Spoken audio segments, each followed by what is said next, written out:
Part of me wants to say no, just because I'm telling you guys, Tampa's going to get it going once all these guys are back. I feel like they're going to be the team that's going to compete. The thing is, you don't want to peak too early, and it kind of seems like the Packers are peaking a little early. And we've seen it before. I mean, we've been speaking about it the last 2 weeks with Miami, 70 points against the Denver Broncos, and they I think they didn't make the playoffs. Did they make it? And then that was the helmet game with Mahomes where they were in the cold and he got his head. Mahomes's the chip. Dolphins made it. Yeah, they made it, but they were a wild card, and then they went to that cold ass game in Kansas City. No, yeah, okay, yeah. Well, okay, you just don't want to peak early, and I feel like that's where the Packers don't want to be. One of their guys got hurt, the little receiver. Was it Reed? Reed. Yeah, that kid's good, but he's now hurt. They have some pieces, but I still have questions about their secondary, their pass rushes. Hell, it's so good, but as of right now, just because it's only 2 weeks in, I'm going to say no. I still think it's Tampa Bay, but I think Green Bay is very good. And if they can really get it going, Christian Watson comes back and he plays at a high level and Reed's able to come back, then I think they will be a very viable threat. But as of right now, I just want to hold off a little bit. I know they play in a couple of weeks, so I'm excited to see that. I think it's week 8 or something like that. They play each other, but I'm definitely excited to see if the Eagles and Packers play each other in a couple of weeks.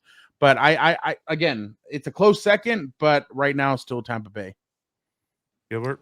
Yeah, this is an easy no, and I get it. The Packers blew out the Lions, but you're asking me biggest threat to the Eagles. Matchup wise, I think the Lions have a better chance than the Packers. Like the Lions have a good old line. They have a physical defense. You know, maybe Hutchinson starts to figure out a little more, and he's their Micah Parsons. I know Hutchinson's coming from a big injury, but they got guys like Brian Branch and Jack Campbell, Dan's boy. I think the Lions, after they whooped down those Bears 52-21, they're not going anywhere. So that was premature because they lost to the Packers. The Buccaneers are going to be right there. I'm with you, Fernando. I even like the Falcons. This is way getting carried away. The Falcons are good, but I'm talking about that division. Their pass rush is swallowing up. I'm going to give credit to Raheem Morris for going and getting edge rusher. That's going to be a story for tomorrow. Sorry, what was that, Vic? I said I thought I was going to get credit for picking them to have the most wins there. Yeah, and Victor, that's your division winner. In, Vic. But I got to see a little more because Michael Penix Jr. didn't have the best game. They was just pretty much Bijan in defense, which is a good recipe. But yeah, even the Rams, like if the Rams go in there in week 3 and punch them in the mouth and maybe steal that one, maybe it is the Rams. But I still think the Eagles have their number. We'll find out. But there's just too many teams, and it's too early to just say it's the Packers because Fernando's on to something. I got to see more from the Packers offense. Jordan Love, yeah, you know, he had a decent game against Washington, but against a better defense, who are your receivers? Josh Jacobs has been so far.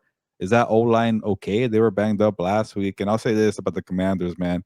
The Commanders and the Packers, they just changed roles pretty much. So the Commanders got lucky to beat the Lions, but they were at least in the big boy conversation. The Packers were never in it because they lost to the Vikings twice. They lost to the Lions twice. They lost to the Eagles twice. But now they shifted roles here with the Commanders. I'm like, yeah, you go out and you chase Micah Parsons, right? That's smart. He's in his prime, young player. You don't go and chase washed players like Lerma Tunso and Debo Samuel. Von Miller.